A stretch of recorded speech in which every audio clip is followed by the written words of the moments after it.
everybody, welcome to my channel. If you're new here, hello! And if you're coming back, thank you. So today, this is not going to be my usual video where I try and give you actual useful information. This is legitimately just drama. Like, I've been seeing so much about this on the Japanese beauty YouTube and Twitter, and I was like, I need to talk to somebody. So if you're here for it, please like, subscribe, tune in, get your tea, whatever it is that you need to get through this video. So let's get right to it. And today's video is about the Anua Azaleic Acid serum, and it's interesting because when I looked up Anua Azaleic Acid, I saw that they had an Anua Azaleic Acid 10, but the one I'm talking about is the 15. I don't even know if the 10 exists. I've never seen this person. I've only seen it online. So if you've seen it, let me know.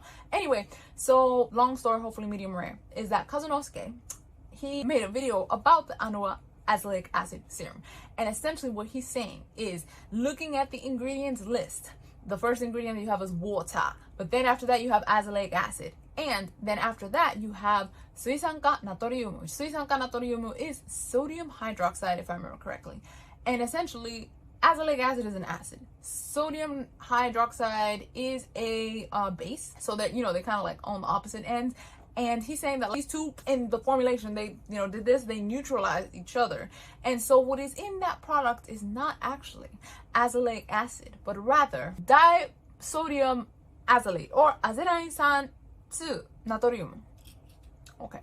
And so basically what he's saying is that it's deceptive. I don't know that he said that word exactly, but, you know, kind of like giving the vibes, like, you put a 15 on the package, kind of making us think that it's 15% azelaic acid, but we all know, at least I know, what you're up to. It's kind of like, you know, the vibes that he's giving. And he also went off into some other things, like he was saying that suisanka natrium or sodium hydroxide is really alkaline product, and if he's like, even at 1%, that could like melt people's skin off. But obviously, like the product, as far as I know, hasn't been doing that, but he's just saying, so he's like, I don't know if it's like in such a high percentage.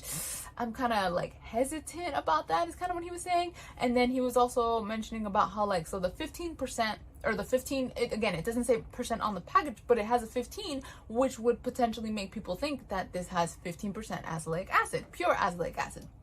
And so he was like, well, if you look at products like the Roto Seac or Roto Pharmaceuticals, they have a product that has azelaic acid. I don't know if the percentage is disclosed, but I think it's between 15 to 20%, because you can only buy one of the products, you can only buy in like clinics, and then the other product you can only buy online, and to purchase it online you have to answer a questionnaire. So it is presumed that it's a high percentage, but I don't know that they necessarily did disclose how much it actually has.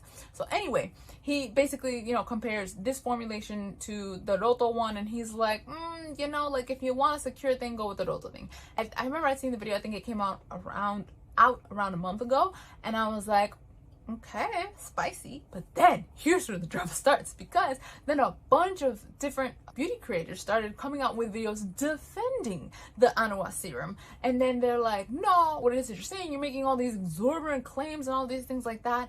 And then there's this Japanese beauty YouTuber who's like, he's really big, he, I believe, has over 1 million subscribers, and he's really popular on YouTube as well, and his name is Ega-chan, and not like I know him or anything, that's just the name of his channel. But anyway, he goes to he goes to Anua in Korea. I believe he's studying abroad in Korea now. He goes to the Anua building in Korea, and then they go to Cosmax. And so Cosmax is a I think it's an OEM, original equipment manufacturer, and that's essentially like where, for example, they don't necessarily have a factory that makes the products, but they not licensed, but I guess they pay this company to make formulations, and then they sell it under the Anua name.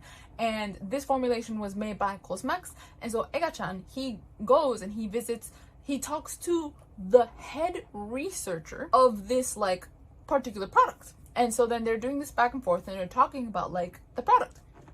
And so then Ega-chan, he asks, he's like, well, you know, I've heard that like people are saying that like this product, that this azelaic acid within this formulation is neutralized. What do you think about that? And he's like, well, it's not neutralized, but, you know, it's kind of ion in order to be able to put it into the formulation. What ionized mean, I'm not gonna lie to you, I'm still trying to figure it out. So if you know, let me know in the comment section. But it has something to do with chemistry or something, I don't know, science. But essentially he asked about that, And then guy was like, no, it's not neutralized. From, if I remember correctly, the head researcher, he's like, it's not neutralized, it's ionized.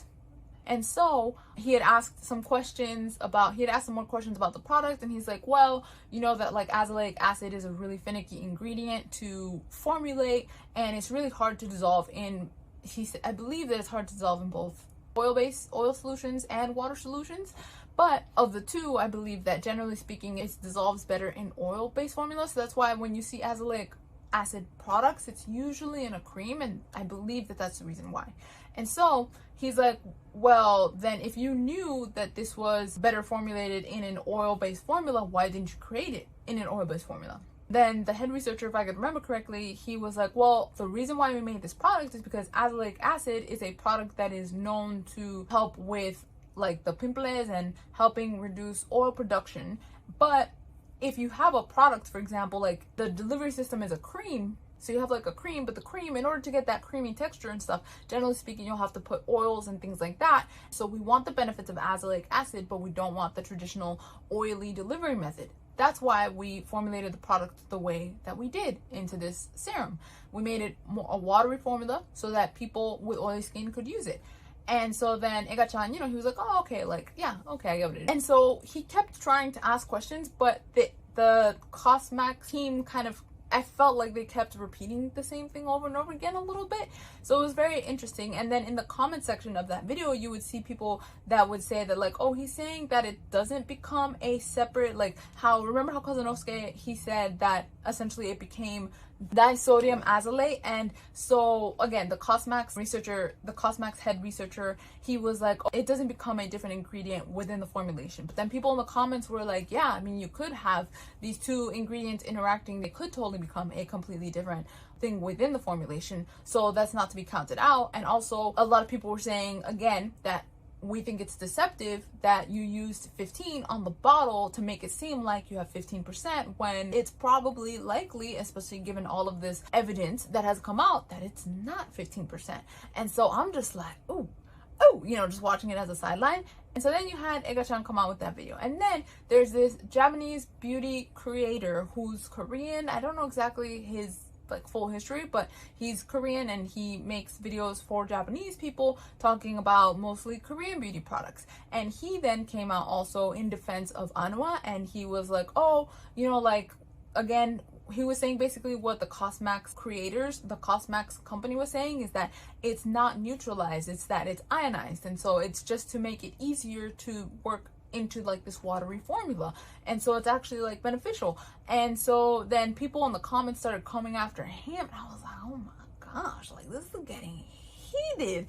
So then it was funny because Tomoyarata sensei, who I'm also always talking about, she came out with a video recently. So all of these videos, by the way, you can find them in the description box below. They're all in Japanese. They have a lot of videos have the auto dubbing option, so if you go check out the videos, you could potentially watch the videos in English. So anyway, she came in and was basically like, look, regardless of whether this ingredient is actually like whatever it is, this within the formulation or not, at the end of the day, this is a product that has a watery texture that maybe is not as strong as azelaic acid.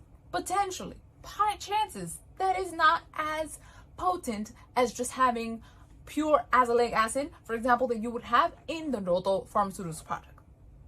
Probably, you know, is basically what she's saying. But she said that despite this, it should have some of the effects that you would want in an azelaic acid product, and it's a watery formula that a bunch of different people could use. And I believe that she said jokingly in the middle, in the beginning of the video, that her producer essentially were like, bro, I need to put an end to this. And so then Arata sensei, she comes in and she says her piece, and yeah, basically what she said is, yeah, it might not be as potent, but yes, also it has the benefits that it's in a watery formula. And so I just thought, honestly, genuinely, truly, this is such an interesting, not dilemma, but this is such an interesting kind of thing that's happening. And I don't know how Japanese YouTube is outside of the beauty scope. I do not watch regular Japanese YouTubers, so I genuinely truly don't know if they have this kind of back and forth. But in the 2 to 3 years that I've been watching Japanese beauty YouTube videos, this is the first time that I've ever seen this kind of like drama blow up and people actually talking about other people's videos, because in Japan it's really like,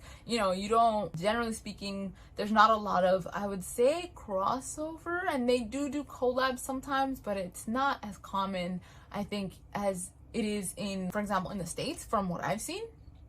And so yeah, I genuinely truly just thought this was fascinating. I thought to share. If anyone actually does know about ingredients and stuff like that, someone who has more science wisdom, then I will leave the ingredients to the Anua product down below and let me know what you think, because I genuinely truly, I'm here for the ride. I'm trying to see what happens next.